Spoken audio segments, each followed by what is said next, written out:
ma tendance, c'est de trop travailler, donc de plus satisfaire mon pilier principal qui est le travail, au détriment de mon pilier des relations. Vous écoutez Vivons mieux, le podcast. Nous sommes Léana et Joris, un couple de longue date qui a évolué, appris, grandi avec, mais aussi sans l'autre. Ce qui nous relie, on adore apprendre et tester des choses pour tout simplement vivre mieux. En passant d'une recette saine à un changement radical de job, on teste, on réussit et des fois on échoue. Aujourd'hui, c'est ça qu'on veut partager avec vous. On passe des heures à discuter de tous ces sujets ensemble, alors pourquoi pas installer juste un micro entre nous deux. Dans cet épisode, nous allons parler des piliers de vie, l'importance de garder un équilibre dans les différents domaines de vie. Merci de nous écouter. Vous pouvez nous suivre sur vivre-mieux.ch. Bonne écoute!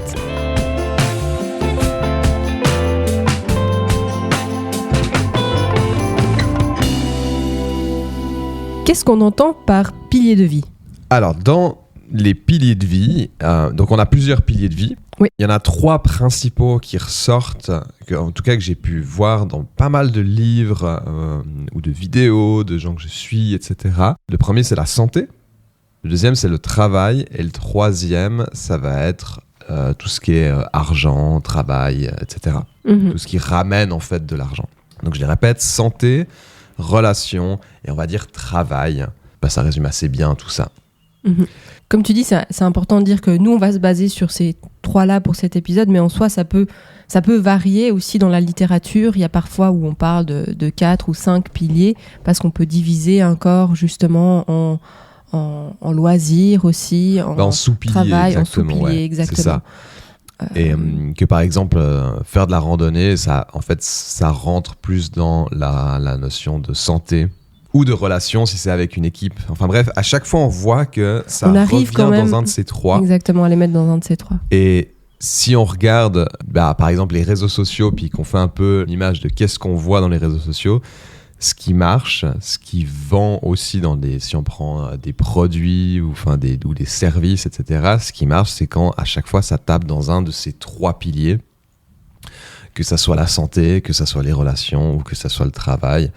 Enfin, je sais pas toi si tu relates ça sur ton Instagram, mais moi j'ai l'impression qu'à chaque fois que je vois un post, il est en lien avec un de ces 3. Je vois aussi un parallèle avec l'ergothérapie, puis avec un des modèles qu'on utilise beaucoup, sur lesquels on se base en ergothérapie, qui est le PEO, le personne, environnement, occupation.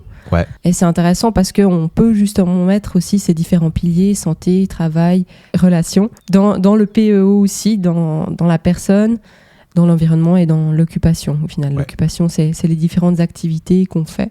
Ok. Donc il y a plusieurs modèles, mais là, c'est vrai que ces trois piliers qui reviennent souvent dans... C'est un peu la base, je trouve.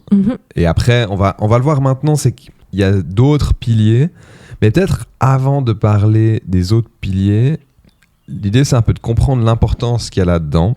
On revient toujours à la même chose, c'est la notion d'équilibre. Oui, tout à fait. Et quand on fait un point sur sa vie, par exemple, je sais pas, en fin d'année, de faire une réflexion sur comment ça a été, etc., c'est toujours intéressant de se dire, tiens, dans ces différents piliers, où est-ce que je me retrouve ? Où est-ce que j'ai bien travaillé ? Où est-ce que j'ai un peu mis ça de côté, etc. Et on remarque, en tout cas pour ma part, quand je vais pas bien ou quand je sens que je suis dans une période qui est pas ouf, en réalité, je suis pas en train de respecter réellement mes différents piliers. Donc, il y en a, pour ma part, j'en vois beaucoup plus que ces 3, mais au final, c'est un peu, faut imaginer les 3 en haut, puis après, il y a différentes branches de ces 3 qui en sortent, on va le voir juste après. Mais de dire que quand je vais pas bien ou quand je sens que je suis dans une période qui est pas dingue, mais en réalité, je suis pas vraiment en train de respecter l'équilibre entre ces différents piliers. Oui, tout à fait. Un très bon exemple, c'est j'aime beaucoup travailler. Je suis quelqu'un qui est assez... qui peut travailler beaucoup. J'aime bien ça me donne un but. Mais je suis aussi quelqu'un qui aime beaucoup faire de la randonnée, sortir, etc. Et je remarque que si je fais que travailler, je fais pas de la randonnée et puis du coup, je suis pas bien. Puis si je vais que dehors et puis que en vacances et puis profiter tout le temps, en fait, j'ai l'impression de pas travailler puis je vais pas bien. En fait, c'est vraiment un bon cadre de référence pour baser notre réflexion et se demander à un certain point comment ça va dans ma vie, et si je sens que ça va pas très bien ou qu'il y a quelque chose justement où je sens qu'il y a un déséquilibre, en partant sur ces 3 piliers et en faisant un peu le point, ça nous permet ensuite de dire effectivement je sens qu'il y a un déséquilibre parce que soit je fais plein d'activités à l'extérieur, je fais plein de choses qui me font du bien, je travaille, mais en fait, ça fait des mois que j'ai pas eu contact avec ma famille ou avec mes amis, et du coup, là, je vois qu'il y a un déséquilibre aussi. C'est souvent assez classique, hein. C'est tout d'un coup, il y a une grosse période de rush au travail, et puis on fait plus rien d'autre que le travail. Puis évidemment, on se sent pas bien. Et bref, donc ces différents piliers, alors au-delà des 3 qu'on a cités qui sont santé, travail et relation. C'est bien, tu l'as. Il y en a d'autres. Alors, si on prend ceux des relations, moi j'en vois 3 dans les relations qui va être ma relation amoureuse, avec toi en l'occurrence. Sympa. Oui, mais il y a aussi le chien. Non, mais la relation, voilà, la relation intime, les amis et la famille. Moi, c'est un peu les 3 que je vois là. Ouais, tout à fait. On a ces 3-là, vie amoureuse, amis et famille. Ensuite, on a la partie plus santé, où là, il y aura tout ce qui fait partie de la santé physique, donc le sport, randonnée, enfin tous ces trucs-là. Oui, même des check-up, vérifier qu'on prend soin de sa santé physique, qu'on n'a pas de maladie aussi. Ouais, tous ces trucs, on se dit, le dentiste, ça fait 7 ans que je suis pas allé. Voilà. La santé mentale. La santé mentale, ouais. Et dans la santé physique, mentale, il y a un 3e que je trouve toujours un peu difficile à définir. On va peut-être en parler puis voir si on peut un peu le clarifier. C'est la notion de spiritualité. La santé physique, bon, ok, sport, contrôler son corps, etc., tout ça. Santé mentale, ça va être des questionnements sur, tiens, qu'est-ce que j'aime pas dans mon caractère en ce moment, quelle réaction j'ai que je pourrais changer, etc., de pouvoir se poser des questions. Comment je vais aussi, de tout à coup se dire, tiens, je trouve que je sais pas, je pense toujours j'ai tendance à souvent être dans le passé, à souvent être négatif, est-ce etc. Est-ce que je fais ce qu'il faut pour prendre soin de ma santé mentale? Exact. Est-ce que je suis bien? Et là, effectivement, on sait que la méditation, c'est des super outils, mais ça peut être faire l'appel d'un coach, d'un thérapeute pour travailler ça, comme d'un coach sportif dans le cas de la santé physique. Mais il y a justement ce pilier de la spiritualité que je trouve intéressant parce que, mine de rien, on peut être très cartésien et puis dire on est sur Terre de 0 à 99 ans et ciao. Mais aussi se dire, se poser un peu des questions plus spirituelles, de se dire tiens, qu'est-ce qu'il y a au-dessus, sans forcément parler religion, mais comme on parlait, des fois on a ces discussions de l'âme, tiens, qu'est-ce que c'est l'âme, qu'est-ce qu'il y a après la mort, etc. Et je trouve que mine de rien, des fois ça fait du bien de se poser la question, de s'y intéresser, et d'avoir un peu un rapport plus loin, plus énergétique avec ce qu'on est en ce moment en train de faire à l'instant T. Oui, je complètement. Tu es plus en lien avec ça, oui. Tu m'as presque un peu converti. C'est vrai que je suis assez spirituelle. C'est toujours dur à expliquer ce que ça veut dire, qu'est-ce que c'est, à quantifier. C'est-à-dire que personnellement, j'ai pas de religion, mais je crois justement qu'il y a quelque chose de plus que juste notre enveloppe corporelle. Et puis après, je suis pas sûre de ce que c'est, ni en accord avec un certain type de pensée. Mais pour moi, il y a quelque chose de plus grand que nous, qui fait que la vie est possible et que les choses se passent. Et du coup, pour moi, c'est quelque chose de très important. Et je sens vraiment les moments où je prends pas assez de temps pour ma spiritualité. Et pour moi, ça se passe effectivement à travers la méditation. C'est non seulement un outil qui est devenu un peu un outil concret à travers la pleine conscience pour aider à être plus serein, pour gérer le stress et tout ça, mais c'est aussi principalement, et pour moi ça a commencé avant tout comme ça, un outil spirituel qui me permet de me connecter à ce qui est justement plus en profondeur en moi, ou plus grand que moi. C'est toujours un peu difficile à définir, et je pense que c'est un élément quand même essentiel pour trouver un équilibre. Après, je sais que pas tout le monde en a besoin, mais j'avoue que je me pose la question des personnes qui sont pas du tout spirituelles ou pas du tout religieuses, parce qu'il y a aussi la religion. Là, dans la religion, c'est une spiritualité. J'allais rebondir là-dessus. Les différentes religions, il y en a qui sont religieux, qui ont la foi, différentes religions. Et je pense que ces personnes ressentent aussi quand elles ont un déséquilibre à ce niveau-là, quand elles n'ont pas assez de temps à consacrer à cette foi, à la religion, à cette spiritualité? C'est sûr que la religion, si je prends mon cas, on va faire vite parce que ça peut être un épisode entier que consacré à ce en quoi on croit.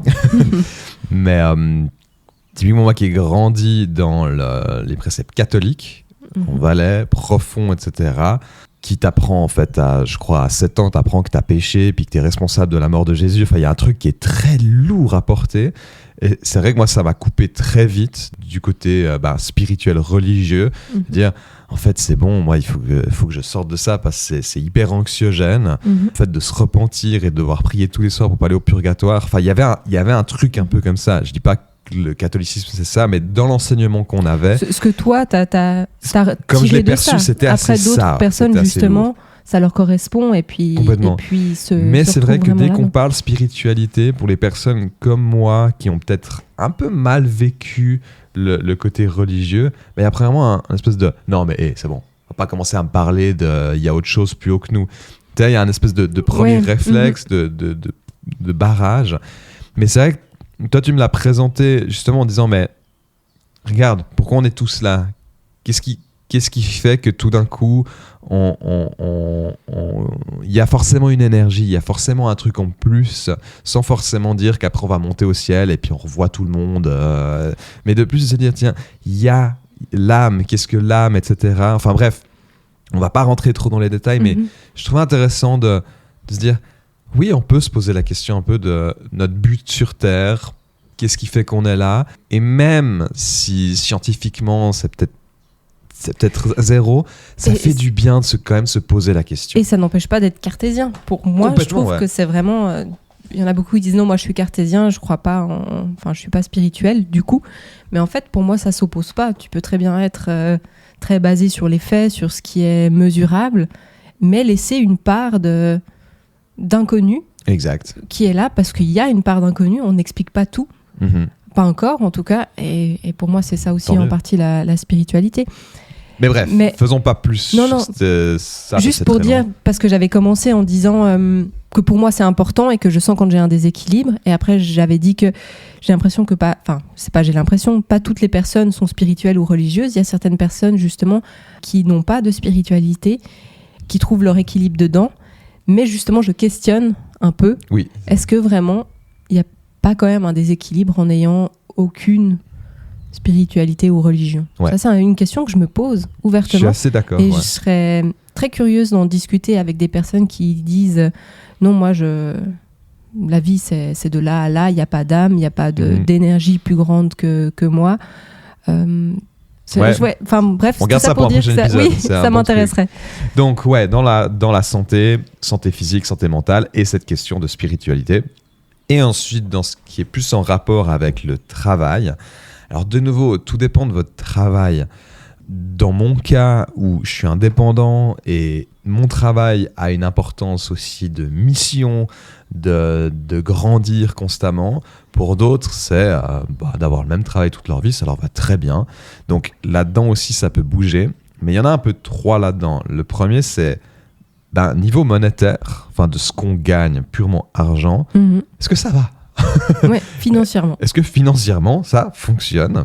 Ensuite, il y a la notion de grandir. Est-ce que dans mon travail ou dans mon activité, de mon travail, est-ce que j'ai l'impression de stagner ou est-ce que j'ai l'impression de grandir? Est-ce que j'ai l'impression de stagner et puis du coup, j'aimerais bien grandir? Enfin bref, la notion d'accomplissement de quelque chose. Il y en a un que j'aime bien aussi là-dedans, qui aide aussi dans le côté un peu plus, des fois, entrepreneurial ou indépendant, c'est la notion de mission. Est-ce que la mission dans mon travail est remplie? Ça peut... Je vais parler dans mon cas de cours de guitare. Oui, tout un coup des moments où je dis là, mais en fait, c'est quoi ma mission des cours de guitare? Je veux amener où mes élèves? Qu'est-ce que je veux qu'il se passe avec mes cours de guitare? Voilà, c'est ça la question. Mais comment tu différencies accomplissement et mission? Accomplissement, ça peut être de se dire, tiens, j'aimerais avoir 102 élèves par semaine. Ok, c'est un peu... Voilà. Là, je pense que tu serais en déséquilibre dans tes billets, à mon avis. Ce serait plutôt ça, ou de se dire, tiens, j'aimerais pouvoir monter une école de musique au fin fond de l'Alabama. Donc, accomplissement plus objectif et mission plus... Est-ce que ça vient satisfaire quelque chose de plus profond en lien au travail? Mais Ou bien... plus, pourquoi je fais ça, en fait? Ok, Parce qu'on peut tout vraiment à se fait. dire, je prends un exemple tout simple que je retrouve souvent, c'est mon but c'est d'être directeur de, je sais pas, cette boîte. Ok, cool. Pourquoi mission? Qu'est-ce que tu veux qu'il se passe en étant directeur de ça? Puis tout d'un coup, on se dit, mais tiens, en fait, peut-être que là, ce que je suis en train de ronger, sous-entendu le fait de vouloir être directeur, pourquoi en fait je veux ça au détriment peut-être d'autres piliers dans ma vie? Ouais, c'est très intéressant. Donc si on récapitule, il y avait les relations où c'est un peu famille, relations amoureuses, amis. Santé, ça va être plutôt physique, mental et spiritualité. Et puis travail, ça va être l'accomplissement, les finances et la mission. Maintenant, c'est bien joli. Mais qu'est-ce qu'on en fait de tout ça? Ouais. Je sais pas, toi, comment tu les vois, comment tu les travailles, comment tu fonctionnes avec cette notion de pilier? Pour moi, ces piliers, ils servent vraiment à faire un point de situation à un moment donné. On aime bien faire, ça c'est peut-être aussi quelque chose dont on pourra parler, mais un peu des bilans réguliers pour voir où est-ce qu'on en est dans notre vie, comment ça va, comment on avance sur les objectifs. Et en fait, ces 3 piliers, pour moi, c'est une bonne base pour commencer cette réflexion. Ouais. Pour déjà voir où j'en suis dans ces différents domaines et où est-ce qu'il y aurait quelque chose à mettre en place pour retrouver un peu un équilibre. Et c'est non seulement quelque chose que j'utilise personnellement, mais quelque chose aussi, la base, il faut le dire, des accompagnements qu'on propose. Ouais, complètement. Où on va se baser justement en premier sur évaluer ces 3 piliers. Ça permet d'avoir vraiment une vue d'ensemble de la personne, de ses activités, de ce qu'elle fait. Et à partir de là, de définir où est-ce qu'on pourra travailler aussi pour améliorer la qualité de vie, pour vivre mieux. On y est. Mais oui, c'est ça. Comme tu dis, c'est un bon moyen de faire un point de situation puis de se dire, ok, qu'est-ce que je peux mettre en place du coup pour faire en sorte que ce domaine de vie-là soit plus exploité. Donc, ce que je recommande comme exercice, c'est de noter ces 9 piliers. Oui, j'allais dire, toi, comment tu le fais? En fait, tu prends ces 9 piliers. Moi, je conseille vraiment de commencer avec ces 9-là. Et même, en général, c'est ces 9, en fait. On arrive à tout plus ou moins cerner avec ça. Tout est là-dedans. Je veux dire, si la question, c'est le voyage, c'est la santé mentale, en fait, concrètement. Oui, exactement. On peut les nommer différemment, mais au final... Et relationnel, si c'est avec des potes, etc. Mais ça comprend plusieurs choses. Mais ce que je veux dire par là, c'est de prendre ces différents domaines et puis de les noter sur entre 1 et 10 de à quel point on s'en occupe, tu vois. Puis on me dire, tiens, en fait, au niveau spirituel, je suis à 2. Au niveau physique, je suis à 10. Je fais une chier de sport. Non, mais... mais voilà, au niveau physique, ça va. Niveau mental, je suis plutôt à 7. Et puis de se dire, tiens, ceux qui sont pas dingues, qu'est-ce que je pourrais faire pour changer? C'est ça. Donc, si on voit niveau famille, en fait, on est à 2. Tiens, il y a qui qu'est-ce que je pourrais mettre en place? Moi, c'est un exercice que j'avais fait à l'époque. Et du coup, je me suis dit, tiens, niveau famille, il me reste plus qu'une grand-mère qui habite en France, qui a décidé de partir en France. Et qu'est-ce que je pourrais faire pour que je sois quand même triste quand elle va mourir? Parce que je la vois finalement une fois chaque année. C'est marrant comme façon de dire. Non, mais c'est vrai, il y a un moment donné où... Mon but, c'est d'être triste. Si on n'a plus de lien avec la personne, mine de rien... Quand elle part, c'est juste, finalement, nous on va une fois par année la voir. Finalement, on n'ira plus une fois par année la voir. Et puis en fait, la tristesse, elle part assez vite, en fait. En tout cas, pour l'avoir vécu avec d'autres personnes dont j'étais très proche, plus petit, puis après, les années passent, puis tout d'un coup, tu apprends qu'elle meurt, puis tu te dis, mais en fait, je suis pas tant affecté que ça parce que j'ai plus vraiment de lien. Et de me dire, mais en fait, non, j'aimerais bien que ça m'impacte. Parce que mes autres grands-parents, ça m'a pas tant impacté que ça parce qu'on était plus si proches en fait. Et en fait derrière ça, c'était t'as envie de nourrir une relation et d'avoir quelque chose. Je me suis dit je pourrais l'appeler toutes les semaines. Et c'est ce que je fais depuis 3 ans. Ouais, et j'ai une relation maintenant avec ma grand-mère qui est complètement différente qu'il y a 3 ans en arrière. Donc voilà, c'est de prendre ces différents domaines de vie et de se dire tiens, qu'est-ce que je pourrais appliquer pour faire en sorte que le score, tout soit dans le vert, tout soit sur 10, Mais on s'entend, après, il y a que 24 heures dans une journée, puis on dort. Donc, faire attention à ça. Mais Oui, et c'est normal d'avoir des moments où c'est déséquilibré aussi. Tout d'un coup, tu peux avoir... par exemple, moi, je suis dans une de ces phases où travail, je suis à 100%. Et puis, du coup, il y a un peu moins de place pour le reste. Je m'en rends compte. Et puis, je sais que c'est pour une période donnée et que je vais rééquilibrer ça à partir de telle date parce que j'aurai la possibilité aussi. Moi, c'est vrai que là où j'avais remis un peu en place, c'était il y a quelques années, c'était le côté santé physique. Tout d'un coup, je me suis dit, mais en fait, je suis qu'à 5 sur 10 de comment je pourrais me sentir en forme physiquement. Au niveau, je me sentais pas avoir une grande force physique, je me sentais pas avoir une grande endurance. Et du coup, je me suis dit, comment est-ce que je peux améliorer ça ? Et c'est la période où j'ai commencé à courir, où j'ai mis en place la course et où j'ai amélioré beaucoup mon cardio, ma respiration, et que j'ai mis en place aussi des exercices de renforcement. Et c'est vrai que maintenant, physiquement, tu te sens bien. Physiquement, je me sens bien.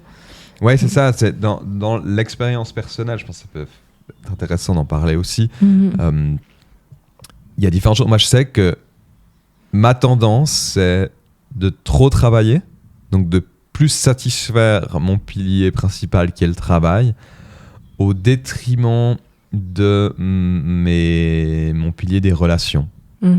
La santé, en tout cas physique, je la maintiens toujours assez bien. J'ai toujours été assez rigoureux avec ça. Santé mentale, moins. C'est aussi au détriment de ma santé mentale que je vais travailler trop, mais principalement des relations. J'ai tendance du coup à me dire, tiens, faut que je bosse. Les relations, ça dégage. Et c'est con, mais dans ma liste de tâches, j'ai un rappel qui me dit, tant de temps, après chaque 2 semaines, tiens, organiser une sortie avec un pote. Et je dis, tiens, c'est vrai. Tout d'un coup, juste de le voir, et la plupart du temps, je l'ai déjà coché parce que maintenant c'est déjà fait en fait. J'ai déjà planifié des trucs. T'as vraiment un bon équilibre par rapport à ça. Mais un temps, j'avais besoin d'avoir cette notification pour dire putain, mais c'est vrai.